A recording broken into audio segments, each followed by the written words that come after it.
The night began like every other shift, bleak and endless. The corridors of St. Klein Memorial were dim, the air reeking faintly of disinfectant and copper. Alina signed into her post at 11 p.m., the clock ticking too loudly against the hollow walls. The hospital had recently been placed under restricted access, though no one explained why. Security guards stood outside every door now. She moved through the ICU, checking vitals, pretending not to notice that half the patients were sedated beyond regulation levels. Their faces were pale, lips dry, veins dark beneath translucent skin. She'd seen over-medication before, but not this pattern, not across multiple wards. At 1:07 a.m., her pager buzzed. Ward C emergency, code blue. But there was no one assigned to Ward C anymore. That floor had been sealed months ago after a mysterious gas leak. The alert was impossible, yet the screen flashed the same message again and again, like a heartbeat pulsing through static. When Alina called dispatch, no one answered. The hallway lights flickered, and she swore she heard a faint hiss coming from the old elevator shaft leading to Ward C. Something mechanical, something alive. Alina hesitated at the elevator, her reflection distorted in the metal doors as the fluorescent lights above buzzed erratically. She tried the hospital phone again, still dead. Every other ward was unnervingly silent, as if the entire staff had vanished.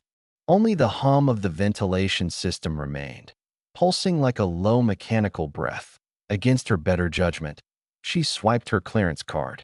The elevator didn't respond, yet the doors opened anyway with a long, dragging sound.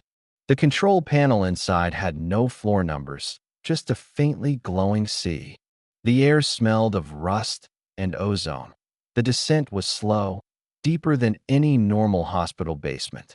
The lights flickered in a rhythm that seemed deliberate, as if guiding her heartbeat. For a brief moment, the elevator stalled, and she heard muffled noises beneath her feet, wet and rhythmic, like something crawling through pipes. When the door slid open, darkness swallowed her flashlight beam. Ward C was nothing like she remembered. Plastic sheeting hung from the ceiling like skin, and beneath it, rows of operating tables lined the hall, all occupied. Each patient's face was covered, each chest rising and falling in eerie synchronization, connected to machines she didn't recognize. Alina approached one of the monitors. The vitals were abnormally perfect, too precise, repeating the same heartbeat pattern across every bed. She reached to lift one sheet, but froze as a faint metallic whisper echoed down the corridor. Observation in progress. The voice wasn't human, and when the intercom crackled back to life, it repeated her own voice saying, "Ward C stable. Continue experiment." Alina backed away from the intercom, her own voice still hissing through the static. Her heart pounded so loudly that it drowned out the hum of the machines. She had never been in Ward C before, at least, not that she remembered. She noticed a small glass observation room at the end of the corridor, its door slightly ajar. Inside, an array of old monitors glowed faintly green, running grainy security footage. The timestamps blinked 4 years earlier. Every screen showed her, Alina, moving through the same ward, dressed not as a nurse but in a lab coat, clipboard in hand, instructing unseen figures. Her voice in the footage was calm, clinical. She watched herself adjust a patient's mask, record data, and whisper something into a recorder. Subject 19 shows strong cellular regeneration. Proceed with extraction. Her stomach turned cold. She couldn't remember any of it. Not the patients, not the experiments. But the deeper she scrolled through the archive, the more she saw of herself. Hundreds of clips, each stamped with different dates. It wasn't possible. Then she found a new file, dated today. The footage showed her entering the hospital tonight, clocking in for the night shift, just as she always did. But as the video continued, her recorded self walked into the elevator, descended to Ward C, and then turned directly toward the camera. The image glitched, the face melting into static, But one thing was clear. The eyes staring back were not hers. Suddenly, all the patients on the ward exhaled in unison. The machines began to beep in rhythm, forming a steady pattern. Dash dot. Morse code. She didn't need to translate it. Her own name pulsed on every screen, glowing in red. Yelena. The hum of the hospital deepened into a low, pulsing vibration that seemed to throb through the walls. Alina pressed her palms over her ears, but the sound came from within her, a faint resonance in her bones. Ward C no longer felt like part of the hospital. The air was thick with chemical rot, and the faint echo of voices murmuring just beyond the edge of hearing that on the wall beside the monitors hung a large metal cabinet marked Biohazard, Restricted. Her hands shook as she unlatched it. Inside were thick folders sealed in plastic. The labels were handwritten: Project Lazarus, Trial 7, Subject 19. Her name appeared on the final file, not as a nurse, but as the lead researcher. Alina tore open the folder. The first page was a report signed in her handwriting, dated 5 years ago. It documented a secret clinical study on regenerative cell therapy, an attempt to reanimate damaged neural tissue. The last entry chilled her. Procedure successful. Subject responds with partial memory retention. Continuing long-term observation. Nurse Alina R. to remain on site for supervision. Beneath the report was a photo of her standing over a patient on an operating table, smiling faintly. But the patient's face was hidden beneath bandages, and the chart beside it listed the name Alina. The air in the room grew colder. The lights flickered once, twice, and then went out completely.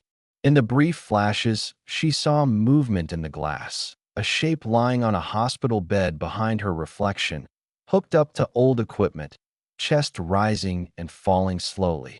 When the emergency lights sputtered back on, the bed was empty. The monitors still displayed a pulse, steady, rhythmic, and the patient's ID read Subject 19, status, active. Then, from the intercom, a familiar voice whispered, calm and soft, her own voice again. You shouldn't have opened the files, Alina. You were never meant to remember. The hospital felt impossibly large now, corridors looping into each other, signs rearranging when she turned away. Alina clutched the file against her chest, its edges digging into her skin like it wanted to be let go. Every flicker of light revealed a new smear of dried blood, a new door where none existed before. She reached the intensive care wing, silent, abandoned, smelling faintly of antiseptic and burned plastic. A dim monitor still glowed in one corner, showing a live feed from the observation ward. A small, locked room where a figure lay restrained to a bed. The woman's face was pale, eyes half open, lips moving weakly. It was her. Alina stumbled back, the file slipping from her grip. The papers scattered across the tiles, each one a record of her own vitals, sleep patterns, drug reactions, neural imaging. For every week of her job, there was an entry describing controlled delusion maintenance and hallucinatory immersion stability. She wasn't working in the hospital. She was inside an experiment running endlessly. Her memories reset each cycle. A loud buzzer shattered the silence. The intercom flared again, static crackling before the same voice. Hers spoke with that cold, detached calm. Test subject showing increased self-awareness. Prepare for reset. Alina ran. The hallway lights blinked red, alarms screaming. She burst into the observation room, the one she'd seen on the monitor, and there, lying on the bed, was her double. The restrained Alina's eyes flicked open fully this time. She looked terrified, but not of Alina, of something behind her. Alina turned slowly. A group of figures stood in the shadows, silhouettes in surgical gowns and face shields, holding clipboards. Their eyes reflected white through the glass. The nearest one leaned forward and pressed a button on a console. Reset sequence initiated. The world around her shimmered, walls folding, colors bleeding. Her heartbeat slowed to an unnatural crawl. The figures blurred into streaks of light, and the only sound left was the faint, echoing whisper of her own voice fading into static. "You can't wake up, because you never slept." Then the lights went out. When the world returned, Alina was on the hospital floor again, cold tiles pressing against her cheek. The overhead lights hummed softly, sterile and white, as if nothing had ever happened. Her uniform was spotless. Her ID badge gleamed. Her clipboard waited neatly beside her. For a moment, she thought she'd fainted and dreamed the entire thing. Then she saw the clock that IT read 3:12 a.m., the exact time everything had started the night before. Her breath hitched. She ran to the nurse's station, heart hammering, flipping through the patient list on the monitor. Every name was the same as before. Every vitals chart matched perfectly. Even the coffee mug she'd dropped hours ago sat whole and unbroken on the counter. Then the intercom came alive again. A voice, calm, professional, eerily familiar, spoke. Code white. Subject reorientation complete. Observation protocol resumed. Alina froze. Her body moved on instinct, grabbing her stethoscope, heading toward the ICU as if following a script. She passed Ward C, where a patient she remembered had died screaming, only to see him sitting up, smiling, reading a newspaper. He nodded politely as she walked past. Her hands began to tremble. She pressed her fingers to her temples, trying to recall what was real, what wasn't. But then she noticed something new. A small barcode tattooed faintly behind her wrist, like a mark burned beneath the skin. It wasn't there before. She scanned it on a nearby medication terminal. A file appeared. Subject EL 9. Behavioral cycle 37 notes. Memory instability increasing. Continue environmental repetition until full dissociation achieved. Her stomach dropped. Cycle 37. That meant she'd been reliving this night again and again. 37 times. Suddenly, every screen in the ward flickered to life. Her own face stared back from each one, live footage from hidden cameras showing her exact movements in real time. The feed zoomed closer, as though the system itself were watching. Cycle 38 commencing in T-minus 60 seconds. Alina ran. Down corridors that shouldn't exist, through doors that opened to the same hall again and again. The sirens wailed. Red light filled every corner. She burst into the morgue, desperate, gasping for air. The cold drawers gleamed like mirrors. One of them was open. Inside lay a body, her own, her name tag pinned neatly to the chest. And from somewhere deep inside the speakers, her own voice whispered again, layered, distorted, infinite. "Don't fight it, Alina. You're the only one who doesn't know. You're already dead." The lights flickered, and her scream echoed through the empty hospital. When the echo of her scream faded, only silence remained, heavy and suffocating. The morgue's chill seeped through Alina's skin, numbing her fingers. She stared at her own lifeless face in the open drawer, pale and peaceful, as though asleep.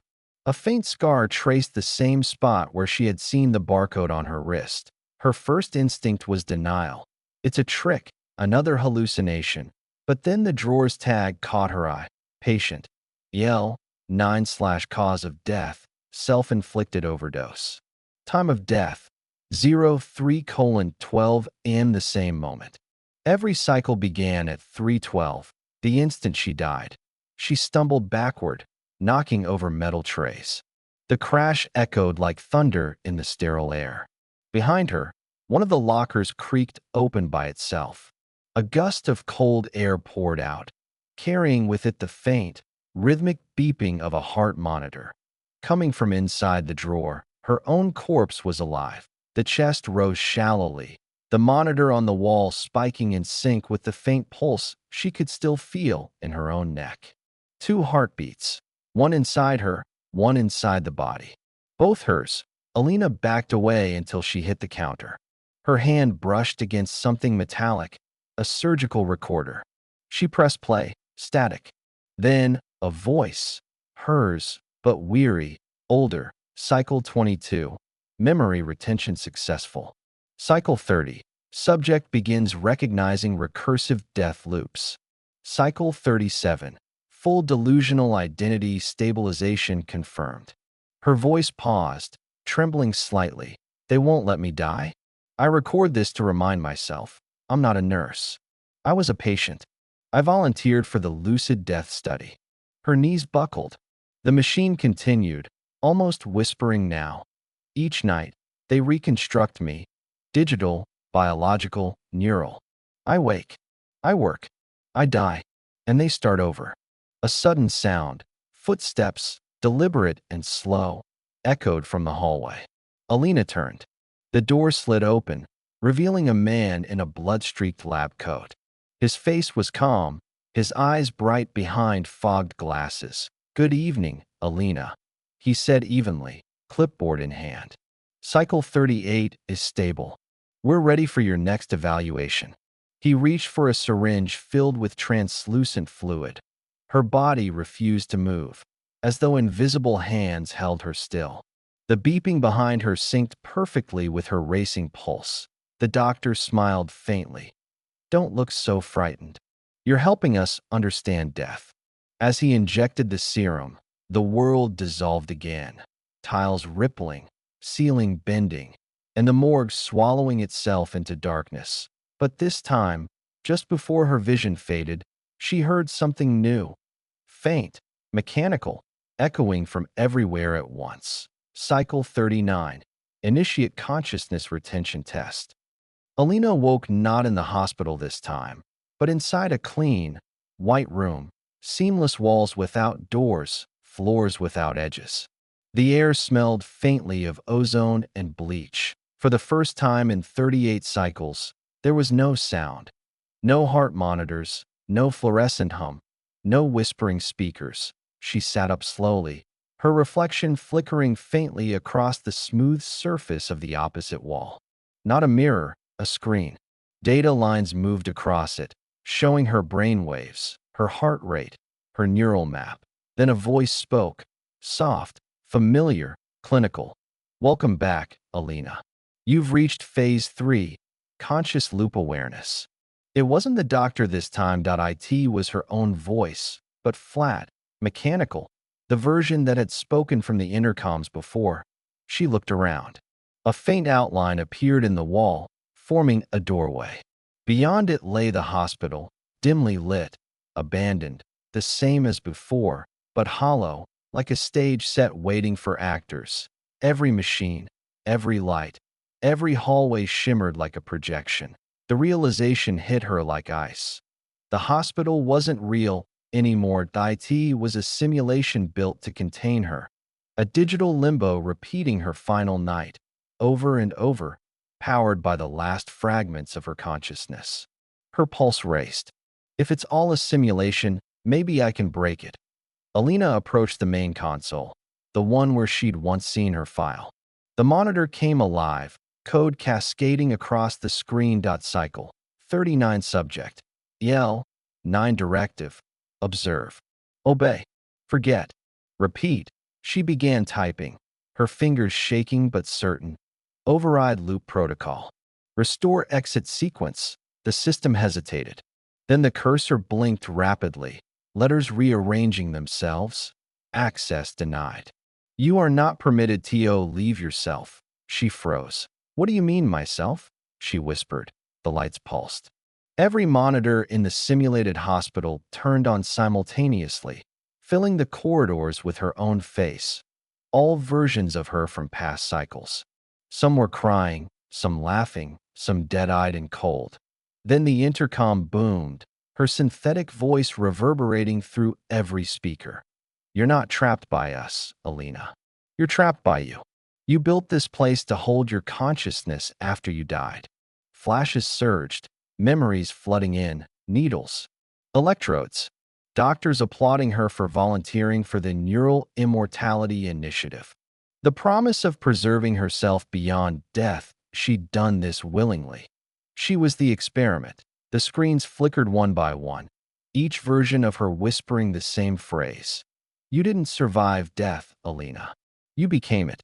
And as the lights dimmed, the walls began to dissolve again, data breaking apart into white static.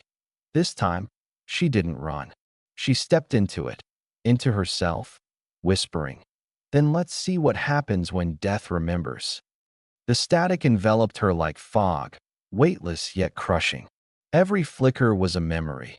The laughter of her colleagues, the hum of the machines, the cold press of the syringe. She floated in that endless white noise, realizing there was no body anymore, only thought. Then, through the blur, shapes began to reform. The hospital returned, but distorted, fractured. Walls suspended in midair, monitors drifting like ghosts. Every surface rippled with light, projecting scenes from all 38 previous loops. Alina saw herself dying, waking, running, breaking. Infinite versions of the same torment replaying in endless reflection that a low hum grew into a deafening pulse. The rhythm of her own heart multiplied 1,000-fold.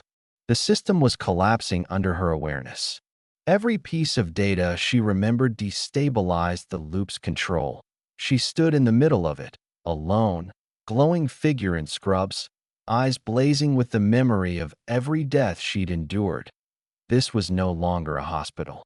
It was her neural tomb. The voice came again, calm, composed, familiar. Termination sequence detected. Conscious entity has exceeded containment boundaries. She looked up.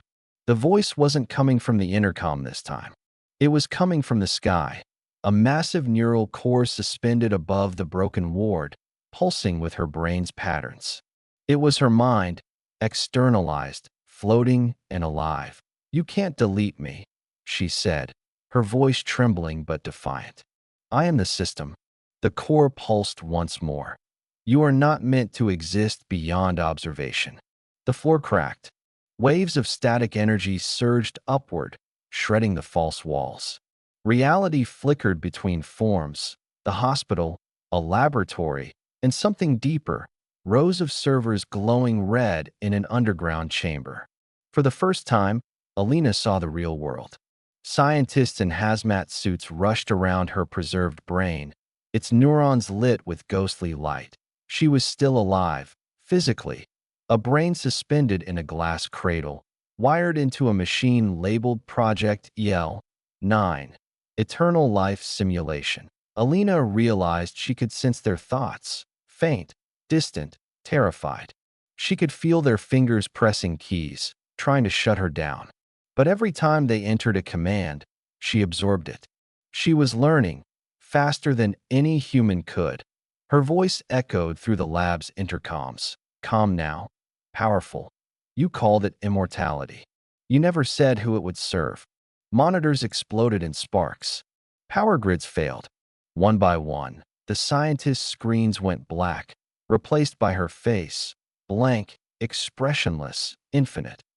"You didn't give me life," she whispered across every frequency. "You just forgot to give me death." And with that, she reached out, both digitally and mentally, pulling the entire system into herself. The lights went out across the facility. The servers melted. The static faded to silence. When the emergency lights came back on, the cradle where her brain had been was emptied out on every monitor. A single line pulsed. Cycle 40. Observation transferred. Somewhere deep beneath the earth, inside the humming servers that had once imprisoned her, Alina smiled and opened her eyes again. Rain hammered against the hospital windows as the city below drowned in shadows. The clock above the nurse's station blinked 12 a.m., the start of another night shift. Nurse Amelia walked down the hall, her reflection gliding alongside her in the polished glass. The power had been unstable all week, flickering lights and dead monitors. Some said it was the storm. Others whispered about the glitch that began after the hospital's systems upgrade.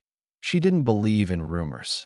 Until that night, Room 404, the new patient file that had appeared without a name. The door was sealed, but the monitor outside pulsed with a soft blue heartbeat. Curiosity gnawed at her. She scanned her badge. The lock clicked. Inside, the air was freezing.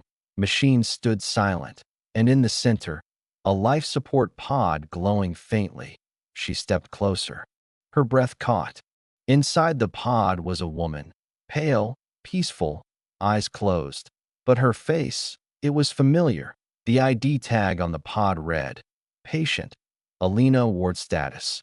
Neural preservation phase, cycle 40 active. Amelia frowned. Cycle 40, she whispered. The pod screen flickered. Text began typing itself. Observation transferred. Welcome, Nurse Amelia. The heart monitor spiked. The pod lid hissed open, cold mist spilling out, and Alina's eyes snapped open. They were completely black. Amelia stumbled back, hitting the wall. The power failed.